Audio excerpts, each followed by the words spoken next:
السلام علیکم دوستانو، نن به درته یو مطلب وړاندې کړو چې وايي کرکټ مو له مافیا وژغورئ. له هر څه نه مخکې زموږ د یوټیوب چینل جانان سبسکرایب کړئ او ویډیو در سره شیر. په افغانستان کې کرکټ یوازینۍ هغه لوبه ده چې ټول ولس یې په مینه ګوري. کله چې د افغانستان لوبه وي نو مشران، کشران، ښځې، سړي، ماشومان یعنې د هرې برخې خلک ورته په ډېره مینه ناست وي او خوند ترې اخلي، ځکه چې د هرې ورځو جنګونو او چاودنو ترڅنګ کرکټ د خلکو یوازینۍ خوشحالي ده.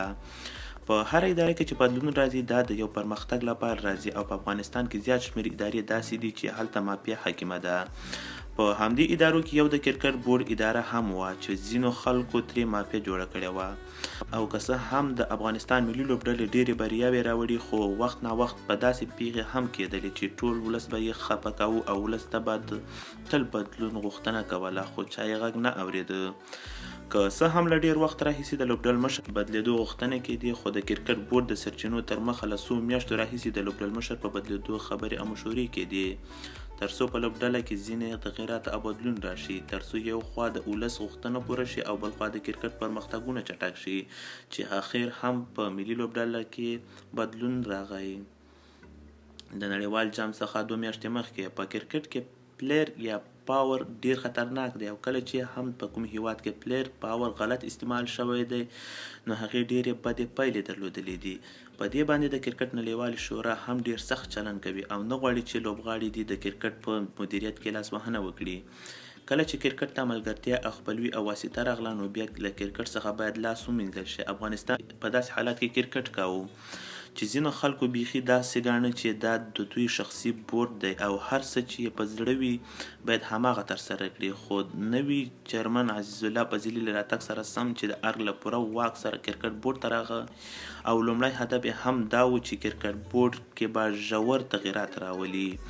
نو نوموړي په ژورو تغییراتو پیل وکړ چې پکې د کرکټ ټیم د منیجر بدلول، د سلیکشن کمیټې د مشر بدلول او همدارس د اجرایي رئیس بدلول هم شامل وو، چې خلکو یې له ډېر وخت راهیسې غوښتنه کوله. د افغانستان په کرکټ کې چې کومه مافیا حاکمه وه د دغې مافیا ماتول او له منځه وړل ډېر لازم وو.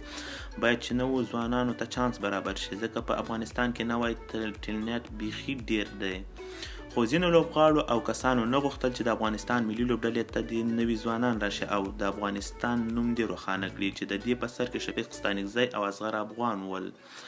دوی یو شمېر خلک نور هم له ځان سره کړي ول چې کله دوی کیسه خرابېږي نو باید چې له هغوی ګټه پورته کړي، لکه محمد نبي او راشد خان چې کوم ټویټونه وکړل.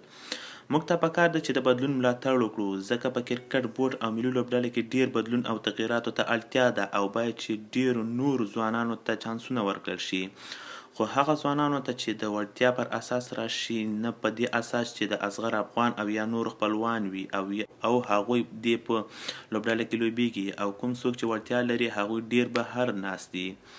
ډیر ژر به نور هم ډیر بدلونونه ولیدل شي او باید چې د دې مرسته او ملاتړ وکړو که غواړئ چې په نړیواله کچه د افغانستان نوم روښانه شي او کرکټ مو نور هم پرمختګ وکړي. باید چې هغه مافیا له منځه لاړه شي چې په کرکټ کې حاکمه ده. هیله ده چې دغه ویډیو مو د خوښوي وړ ګرځېدلی وي. تر هغو بیا چې ستاسې په خدمت کې حاضرېږو، تر هغې درنه اجازه غواړو. د الله په امان، ښې چارې.